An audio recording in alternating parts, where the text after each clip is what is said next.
Good afternoon, welcome back to Steptoe's Yard for yet another Saab update. I've been having a tidy up, so I thought I'd give you a quick walk round of where I'm up to at the moment. So lots have been going on. Obviously when you're doing a restoration there is a lot going on. I'll give you more of a thorough walkthrough. The badges obviously are missing, but I've got them in the car. Had them, they fell off a good while ago. The 16 valve badge is still in situ. Turbo's missing. So not missing, but off. But at least I've got the dating points for where they go back on. Chatting with my local engineering shop, he's got a huge digital bench brake bender. I believe it's a knife point, if that means anything. So he's also a Saab enthusiast. Percival's in Stockport, a very old engineering company, fabricators, lovely people. Both the owners are 99 and 16s ex-owners. So we had a really good chat. That was really nice, and we were talking about the lower lip of the tailgate, which is down here. And he said, "Yeah, no problem. We can get that." Maybe 1.2 mil steel and put a knife edge. But I think it's a blind bend when I get to it. Honestly, the inner skin is here, so that'll have to be refabricated first, and then down here, I can patch a piece in. I don't think it's gone behind this light unit, but obviously it has gone that side.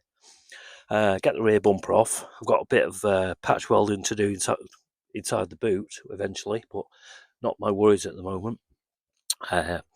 Obviously, I've got the original reg plate, and I believe you can have these scanned because the front one's not in that good condition. This is where it was originally from. It was Saab Anderson's in Hale, so it's obviously for me, it's all about keeping the originality of the car. That's really important to me. I've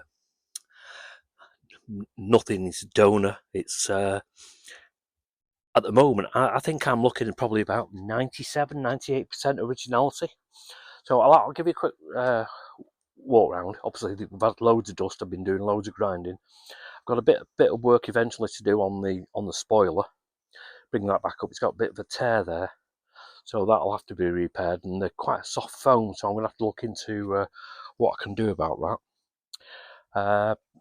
Take you around a bit. Fuel cap.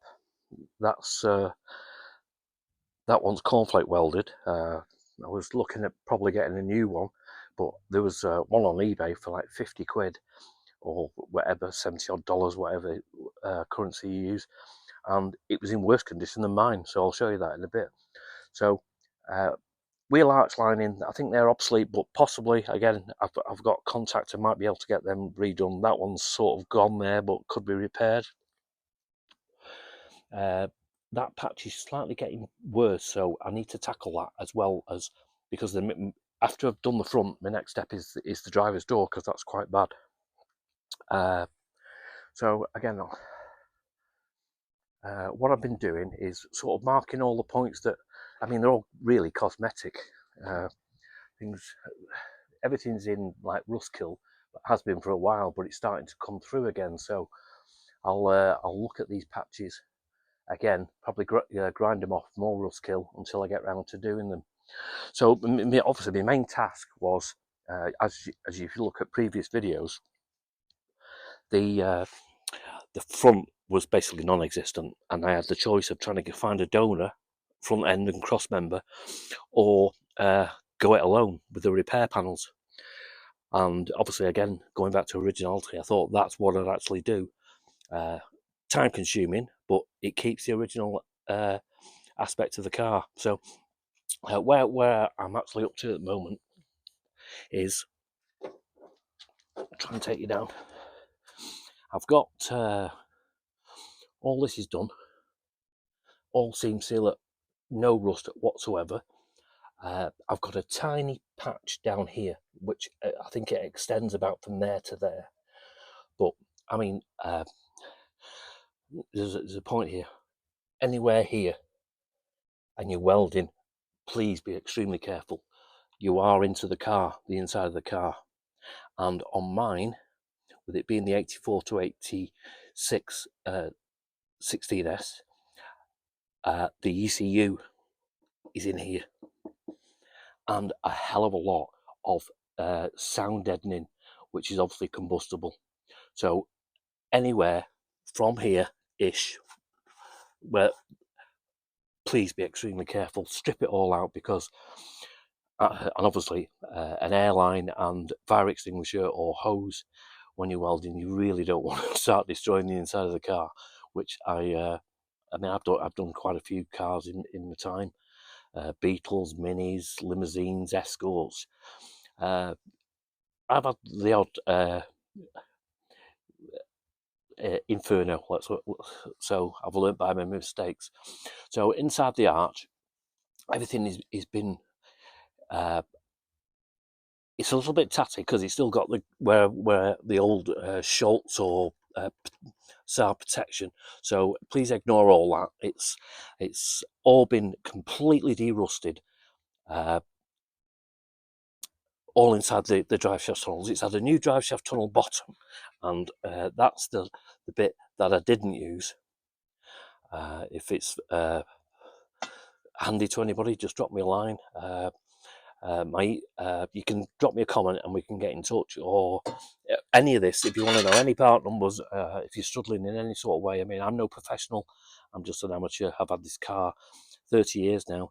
Always loved my Saabs, but obviously I like the always been a fan of the Carlsons and the 16s, and I was luckily enough I got this one in the Odoardo grey, but it was, like I say, I think it was ex-pilot's car, looking at the history, and it had everything that Saab could put on it at the dealership. Obviously, they came from the factory quite standard, and the aero kit and everything else was fitted by the dealers. So I've got a new anti-roll bar bush to go in there. I haven't got the bellows because they look at for the steering rack bellows. They look okay. All these, the outer drive shaft boot I've got. I'm not touching the upper wishbone at the moment.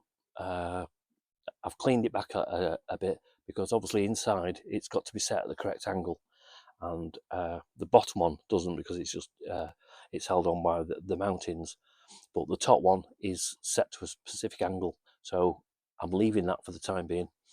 Got to get a new flexi hose. I haven't ordered that yet, but that will, again, one of the least of my worries. So basically, I've completed the drive shaft tunnel underneath, and if you look in there now, I've raised this point. Just here, it is what Saab put in as the drain hole.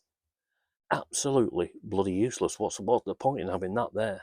It should be in here, because if you can see just at the back there, it's already collecting water. So I'm going to have to do something about that. But I know that all that area is 100% rust free. I've worked and worked and worked. It's got coats of epoxy primer, etch primer, rust kill, Dinatrol, or I use Core Rust, or the Dinatrol. I think it's RC 900, which is great. But with all these rust kills, you've got to get it right back to probably about a micron, because otherwise it'll come back. You've got to get rid of it all. You really have to. And that's the time-consuming part. I've gone right up into the all this has been done again in epoxy primer. These suspension inner suspension turret, all that's been redone. Right in the corners, everywhere. You've got to get inside here, because they do tend to rust behind here, and they do tend to rust down in these bottom corners, obviously, as well as the lower panel. So moving around, excuse me, I'm getting old, and I'm not as agile as I was. Right, so basically all this is now done. You've got a bead here which stops about 10-12 mil from the bottom. That's on the inside. So I've basically, mine's patched round about here. I've got all these score marks, but those look, that's dressing. I'm not bothered about that at the moment. I'm just bothered about getting the structure of the car back together. All this has been redone. It was gone up here, and quite a common part, it was gone across there. That's all been repatched. Just turn you around quickly. You've got your, all these have been cleaned up. So you've got your rubber part of the aero kit. These are all the like mud flaps, or I suppose you call them mud flaps. Obviously they bolt to the this part of the aero kit, and these are, oh, I can't remember what the name of them, but anyway, they're A2. They're like a self tapper. They're lag bolts, not lag bolts. There's a name for them. Electricians, a lot of M&E chaps use them, but I'm using the A2 stainless steel into here. This really wasn't gone that much. I'm just because I'm going to take the door off. The driver's door is quite bad. I'm leaving this patch, obviously, because as I said previously, you've got a lot of installation inside the car, which is really flammable. So there you go. That one goes on there.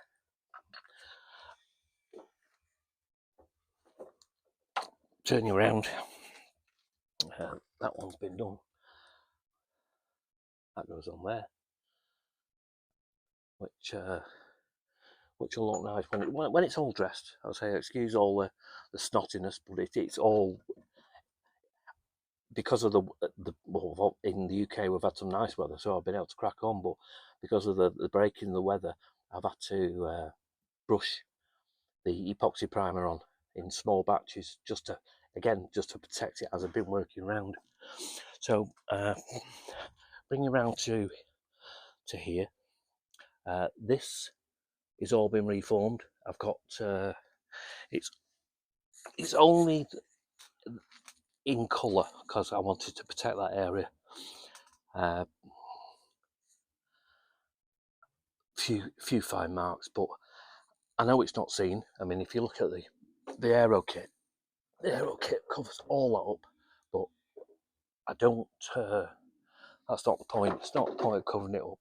It's got to be done right. So all this has been rebuilt. Sorry, it's about up to here. It was gone from the inside to here. So all this has been rebuilt. You've got your lower battery tray, which, I mean, if you go back on my earlier videos, that was completely and utterly toast. And I've had to patch all that up. Excuse the camera work. So all this area is now rust-free, right back to the chassis leg. The front chassis leg, that's all nicely done. Again, it'll need like a final like dolphin glaze and proper like DA-ing and flatting and all that. But I know that there's no rust in there. Clips. Now you can buy these clips in kits off like Saab specialist, but they're available on eBay and they're pennies. They're held in with I think it's maybe a T20 or T25 Torx little screw which holds the body kit. But if you search, if you want to drop me a line with any of these parts that or part numbers that I don't list, those are them off eBay. Exactly the same. 4.5mm body kit fastenings. They're 10 a penny. I think they were. I got 10, and the more you buy 50. They're about £9 for 50. I think there's 20 on the whole car, if I'm right. I might be wrong, but that's the body kit runner. So dead chuff. There's the other ones inside the back there. You can see. So they're exactly the same. Those are the Torx mounting screws. So I'll move you around to where I've got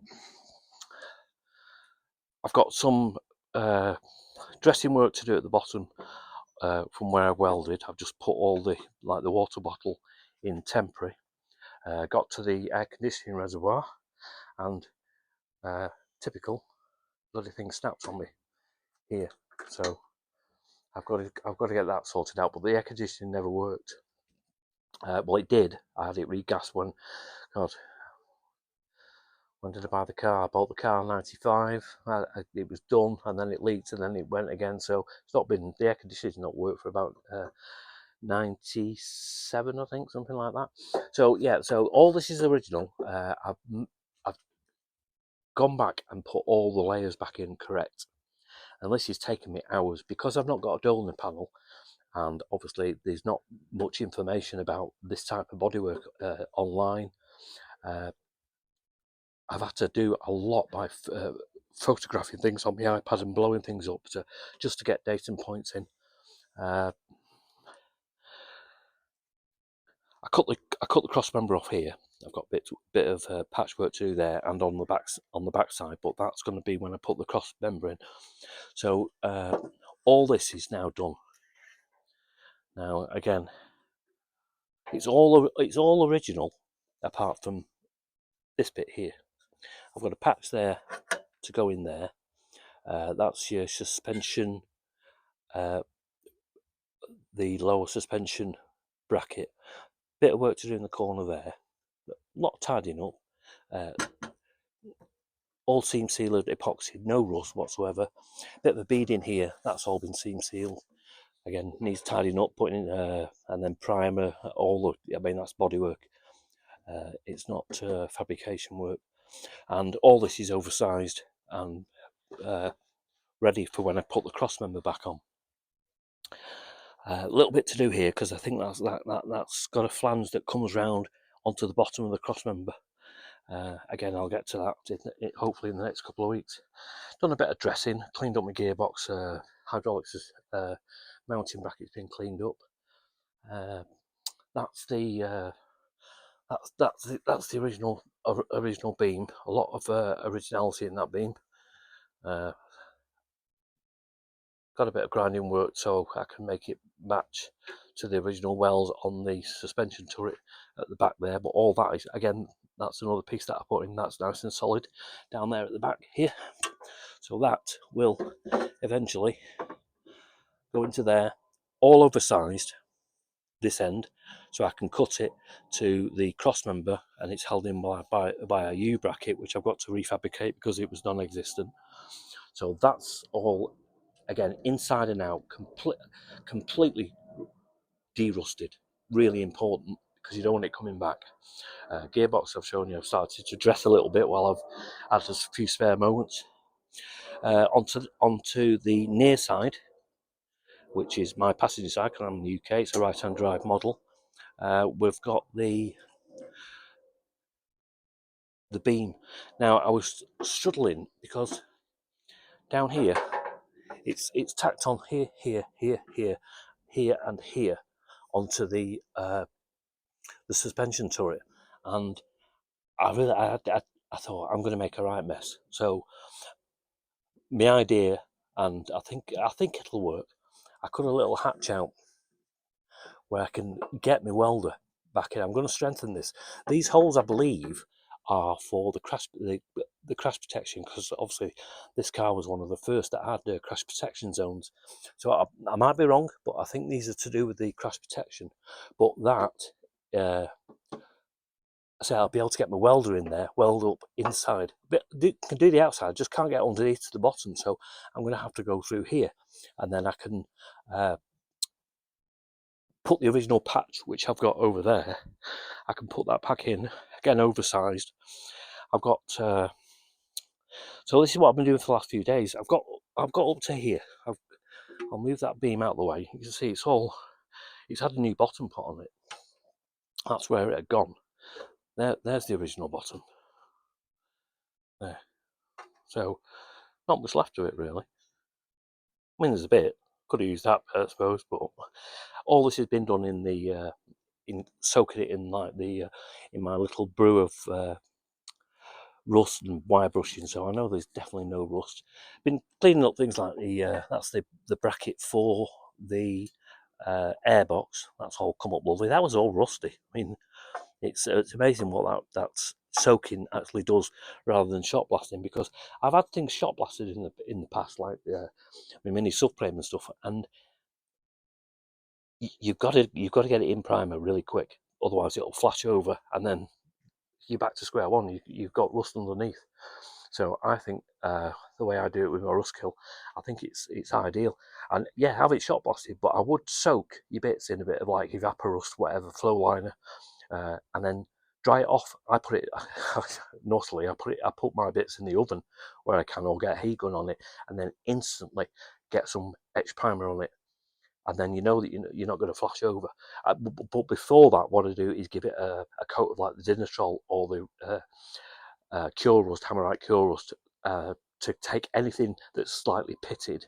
Because I say anything less than a couple of micron or whatever the measurement is, your rust is going to come back. You've got to get rid of all the flakiness for definite. Get as much back as you can.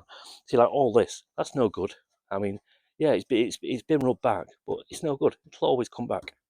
You can see there. That's this. I've only ground that for my earthing point for my welder, but you can see there's just grinding things like that back is no good.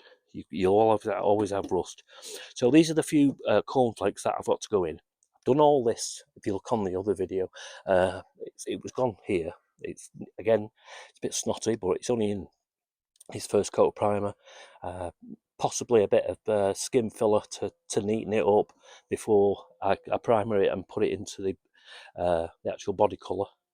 That's all done. This is a bit grubby, but it's a bolt-on panel. So again, I'll get that in soak, get all that sorted. Just before, the one last bit I've got to do is here. This has took me a while to get rid of. I got in there with a Dremel and got back as basically as much as I can, because it's into your bumper iron there. So that's one bit to keep an eye on and get welded up. Same on this side. I've got a bit here, but all in all, I'm sort of getting there. Just say I've tried on here. You can see where the kit line is. I'm not going to go any. Well, I didn't need to, but be careful when you like mask all this off, because you don't want to start. That's all original. And as you can see, the car isn't in that bad a condition. Done a bit of work at one on here. Say clean the reservoir up, snap that. That's a bugger. All that's now done. Some dressing it on the back end of there, but again, that's summer work. Of course, when the weather gets nice and you can tinker a bit. Oil cooler's been done. Explained on one of my early videos. I broke the member off, so I've got to get that pipe member, the union off on the top there. Again, so I think it's the aluminium. It's all perished. One thing to be very careful of is your clutch hydraulic line. I don't know if they're available, but I wouldn't like to break that, because it's obviously it comes from your slave cylinder here, and it goes all the way back to your clutch reservoir, which is over there. So when I was doing all this work, I put some metal shielding up there to protect that while I was grinding. Really don't want to start damaging that bugger. So yeah, so coming round to the near side, again, this is, I've not gone further than body kit height. The rust was mainly around the fixings, and it was a terrible, whoever this, I'm thinking, obviously it's an 86 car. This was, let me turn that bloody light off. This was an 86 car. This was done in 95, I think, or before 95, before I purchased it. That is that little bit there. Never welded here, because hidden behind the body kit. Look at those bloody welds. Look at that. I mean, Titanic welding that, isn't it? If they welded on Titanic, I was probably riveted. Well, Eiffel Tower, Blackpool Tower, whichever. Look at that. Look at that for a small patch. I presume that's arc welding. I don't know, but that was basically in there. Crazy. Chassis welding. So this is undressed. I only did this yesterday, so it's going to take a tiny bit of filling. Bring this back into line. Going round the corner. Pop my light on. Again, it's a bit snotty because I've only just started dressing the wells. You've got a seam that comes down here that joins the front wing, but done, dead chuffed. All dressing work really. It's absolutely solid. It was gone here like the other side where the aerocate mud flap has been. I presume it's probably the mountains now. If the cars came back from the factory done, these were all drilled by the dealer because the kits, I believe, were put on by the dealer. So I think this is where they started because they probably didn't protect the actual drilled holes, and that's a lot where I think a lot of this rust starts. Apart from obviously like the drive shaft hole, but this side, the near side, can't really show you. Turn that bloody light off so I don't blind you. This side has been protected. Now I think this is because in the past you might have had a inner CV boot leak, which throws grease everywhere, and a good thing in a way because it's protected all this. It's quite oily in there, or quite, it's not rusty, that's for sure. I can't really show you, but it is at the back there, and so all this is nice and solid, all original, all underneath done. Got obviously this is all got to come off while I fully refurbish the brakes eventually. I did it once this side just to make sure everything was free, but I've got the new piston kits to go in there, and I've got all the spring and everything, which I'll show you in a minute. So generally that side of the car is okay. Wherever I've dotted is basically bits of surface rust that I need to do. A bit going here, but cosmetic. It's this is that panel there that bolts off, so I'll get that off. Get that soaked. It's got part number on there. I can't even see it. It's in these glasses, but they're close. Anyway, if you want to know any of these part numbers, if you drop me a line, I'll always help. My email address, I'll try and put it in the description, but it's marksmadprojects@gmail.com. So if you want to drop me a line, I'm always happy to help. And I'd say I'm no professional, but I will. If you remember looking back on my early videos, all this was gone. Here, you can see where I patched in, undressed, but I only did this yesterday and just put a coat of zinc primer on it just to protect it. So a bit of dressing work in there, but I'm dead happy that all this is obviously the original car. There's just that patch that I showed you, that Eiffel Tower patch that I've put in there. When I get the cross member in, all this will be sorted out. I was going to do this today, but I'm a bit sick of welding. I just thought I'd have a tidy up day and obviously give the neighbours a rest from the bloody grinding, because it must be monotonous. But the cross member you've seen many times. It's down here. So all my dating points are in my holes, which are non-existent because these are for the, if you've got a left-hand drive model, these are the old oil cooler holes.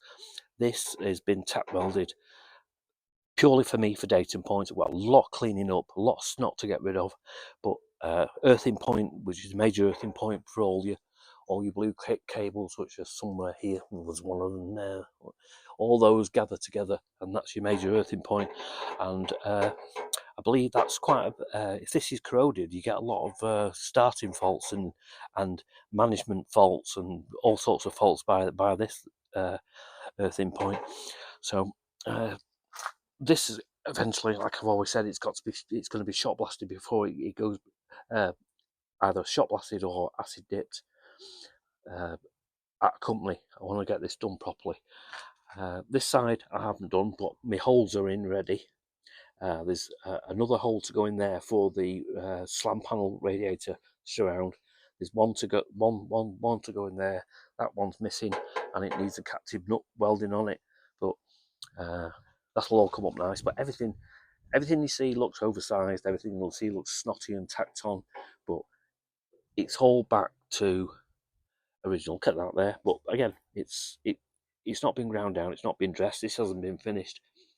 That marries up to roughly here. I've got some bead rolling to do to form the shape, so I'll probably do that there, and then attach it to the car again via photographs, hopefully. But at least we are still getting there.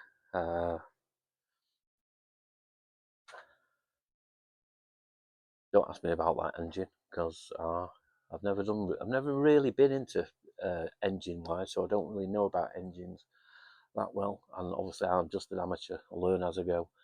But there's got the flywheel to do. Well, I'm probably going to do the ring gear, not the flywheel. Keep it original. I've got a new flywheel which I purchased and showed you on the earlier video. Starter motor's done under here, so I'll just probably heat it up, put a ring gear on that, then keeps it all original. So I've got a few bits to do in the next few weeks, but I'll give you a walk round. Steptoe's yard again. Little, it's only a small bench bender or brake. That's been ideal. It's worked wonders because of just like for bending these chassis beams. Right, so just a quick little bit walk around of what I've been sort of doing. That's the flywheel surround, pain in the ass to get off. These are where it's mounted, and it's these that are really hard to get to, these mounts. Now 16S Carlson, obviously different suspension system, or upgraded suspension. So these, I think these are the sports pack suspension. Not quite sure what they call them, because there's always that confusion what the S is on the Saabs. And again, I'd love to find out exactly what the S stood for with Saab. On so many forums, so many different people have so many different ideas or different conclusions to what the S is. But anyway, going back, this is the uprated S pack spring, a lot thicker, used on the 16S only and the Carlson. So I believe the later Carlson, I think they came in about 91. I had to strip the front hub, because I wanted to get to this. I explained last time, these are like hen's teeth, unicorns on.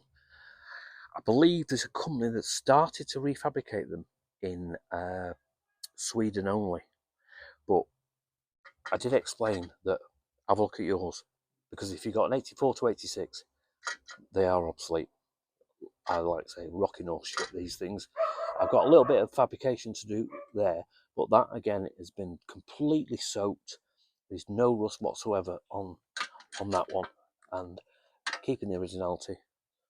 It's just been epoxy primered and a quick coat of black to protect it while I come back and do all these little cornflake welds.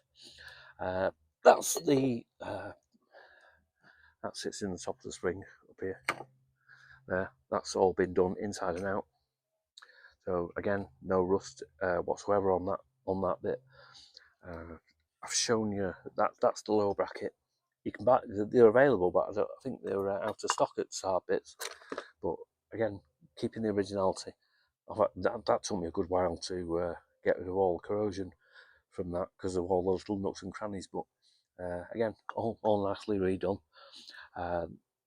You have to get the hub apart. You've got to take the bearing out, and you've got to take the hub off to get to this dust shield, because of the three little mounting screws here, which again I'm going to put stainless steel in.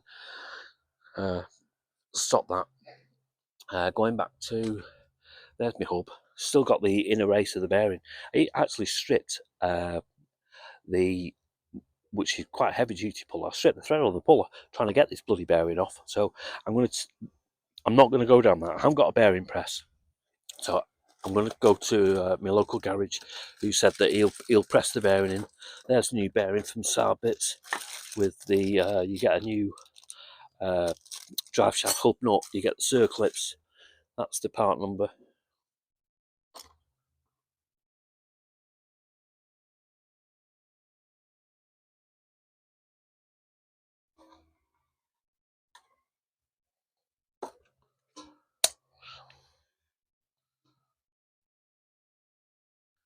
I hope that I've got a low battery, so I hope that doesn't come out.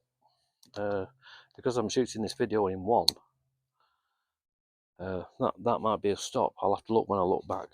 But I think we got to the hub. Never done that before. Low battery, but there's the part number for the bearing. Bearing, hub nut, and circlips. Hub, that's obsolete. They need looking after. Can't get that. Brake, brake master cylinder. Got the. I've done it once, but I got, for some reason, these professional parts in Sweden have packed it wrong, so I've got the wrong dust cover on that. But I've now got the right covers from Saab bits. Gearbox mounting bracket. There's me petrol cap. Now that needs cornflaking, but say the one that was on eBay was worse than that. So I'll cornflake that, get that back to normal. Again, it's been soaked, no rust. Anti-roll bar. That needs. I'm going to have to replace that. It's got a bit of play in it, so that'll be done. These are the ball joints. They were fine, but the dust cover had gone.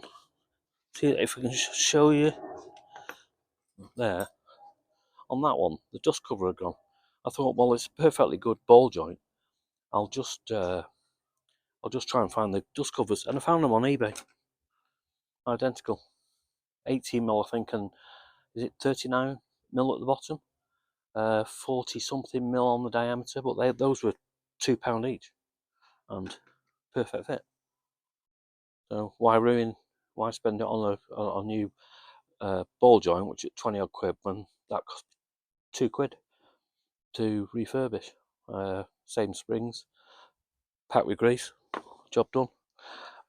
That's the hydraulic front gearbox mounting bracket with the that's the loom tray, I think, sits in the top, gets cable tied on, that takes the loom right across the front of the car. Disc, again, I'll come to discs. I've cleaned that one up, but I will eventually put new discs on it. They're a vented disc on the 16s, so a bit more expensive, but showing a bit of surface rust, but they all do that.